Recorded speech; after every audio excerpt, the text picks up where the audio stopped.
Máy bên sau anh? Máy không tắt được, không shut down được.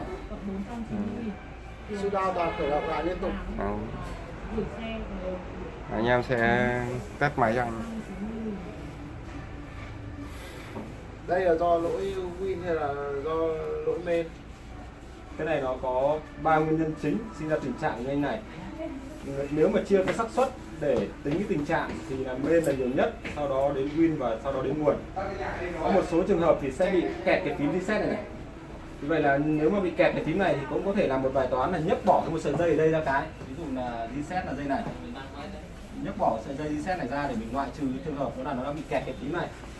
Sau đó mình tắt đi, nếu được là ok. Đơn giản nữa là Đấy là một trường hợp loại trừ. Có nghĩa là cái một trong hai cái phím này bị như kiểu oxy hóa dẫn đến tình trạng kẹt thì nó sẽ bị tình trạng đó. Nhưng có thể test bằng một cách rất đơn giản là khi nó vào win, sau đó hoặc là không để ổ cứng mà mình tắt nóng trong này mà nó tự thể thành lệnh reset thì là 99% sẽ là lỗi main. đầu tưởng lỗi win thì cài lại win rồi nhưng mà vẫn không được.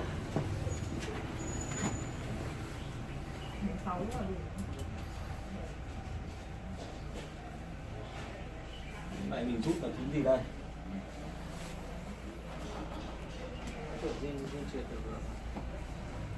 Phím này là phím power, mình đang rút power. Vậy mình cấm lại nó đây đã. Có thể mình đang cấm nhầm power.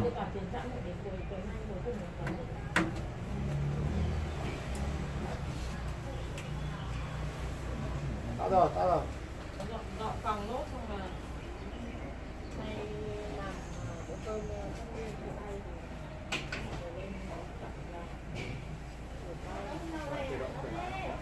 Và tự động. Đó. Cái này có thể test bằng một cách như này thì có thể khẳng định 100% không liên quan đến lỗi win. Có nghĩa là mình sẽ làm một bài toán là tắt nhanh bằng cái này này. Thì 100% mình sẽ loại trừ được cái vấn đề đó là win vào nguồn. Có nghĩa là cái tỷ lệ rơi vào 99,9% là do main. Bây giờ sẽ làm bài toán thay thế main trước.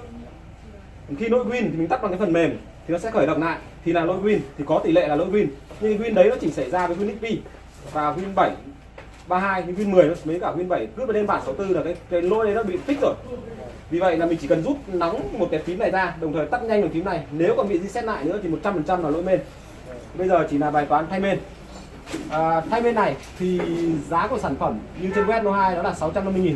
Nhưng anh là khách hàng cuối cùng của Lô 2 năm nay. Vì vậy là Lô 2 sẽ hoàn toàn miễn phí thay thế main loa cho anh. Nhưng anh phải đợi một thời khoảng nửa tiếng thì quá trình này mới hoàn thành. Và khi thay main thì sẽ thay một main giống hệt như này, sẽ không phải cho anh phải cài lại win nữa. Vì cũng là khách hàng cuối cùng và là khách hàng, nếu là khách hàng cuối cùng và là khách hàng đầu tiên của năm mới thì đều được nhận chính sách đó là sửa miễn phí một cái gì đó trong lần đầu tiên của ngày cuối cùng và của ngày đầu tiên của năm mới. Bây giờ thì là thay main.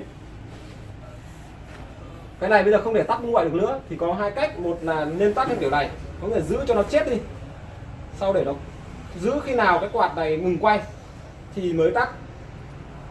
Rút nguồn khi nào nó dừng quay, mất màn hình rút nguồn ra không nó tự khởi động lại không?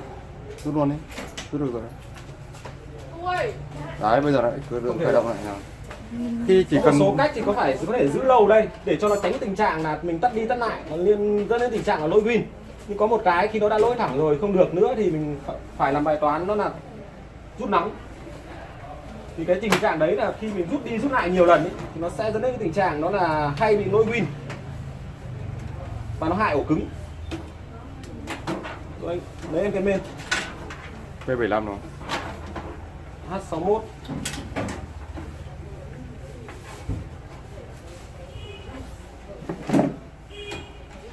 Coi khách hàng Khách hàng cuối cùng nửa giờ nữa là sẽ ăn tất niên.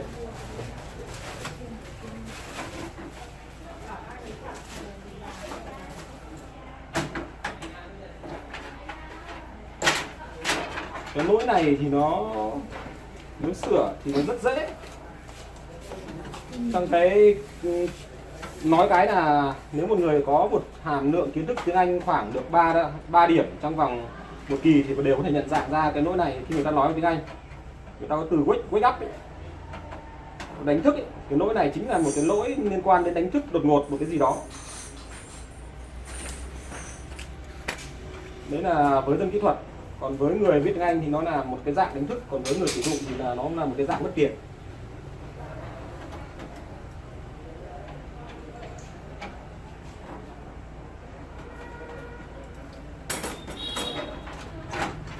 Khác chặt này. Đúng. Ồ, ngon quá, F1 luôn.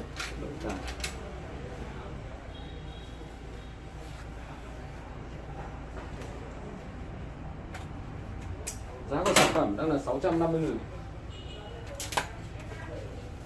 Chuyển sang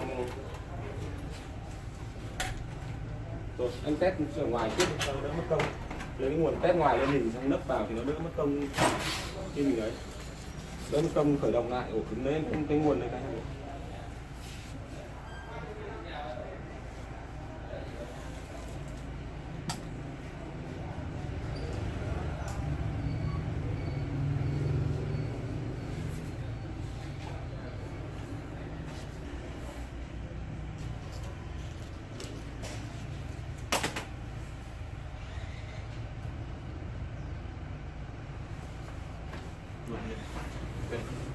Mình quay, đừng quay một góc. Thì đương nhiên rồi.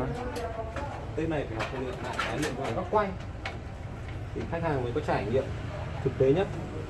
Đó, các bạn làm sao lấp cái main này vào nó ok một chút, sau đó các bạn cân các con ốc nó làm sao nó chuẩn một chút, sau đó các bạn bắt, các bạn nên bắt chéo một số con ốc lại, vì rất nhiều cái trường hợp đó là khi các bạn bắt ốc dẫn đến tình trạng trên main xác suất này còn không còn quá nhiều nữa.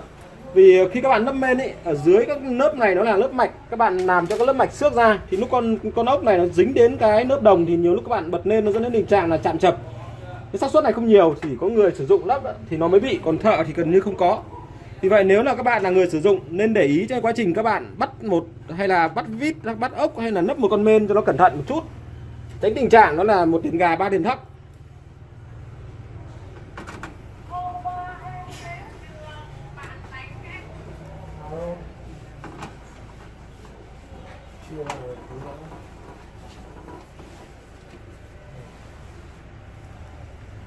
Chuyển hả?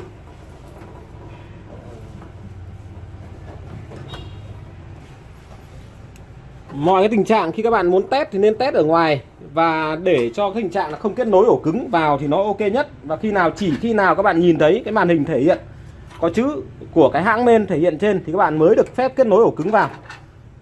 Còn mọi trường hợp không kết nối ổ cứng, tránh tình trạng là sốc nguồn cho ổ cứng và tránh cái tình trạng là ổ cứng đang quay và dừng quá nhiều lần dẫn đến tình trạng là bị lỗi. Một là win, hai là dẫn đến tình trạng là bét ổ cứng. Nó rất hay bị cái tình trạng đó nên các bạn để ý. Audio ở tận dưới này. Tất cả những cái jack đều đã có ký hiệu bởi chữ cái tiếng Anh. Vì vậy là các bạn hoàn toàn có thể tự cấm được. Không có khái niệm đó là các bạn cấm nhầm nó bị chạm chập, cái xác suất đây nó rất ít. Các bạn chỉ cần để ý vài cái sợi dây ở đây này.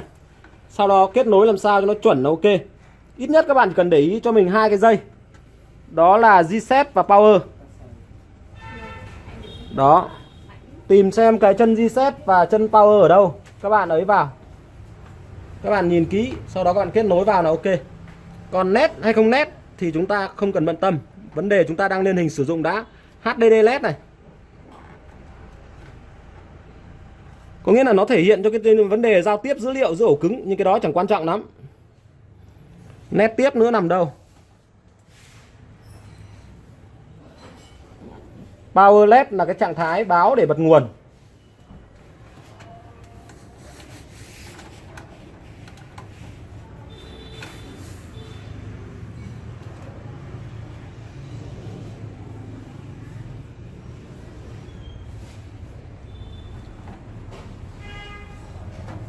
Rồi chúng ta bật lên.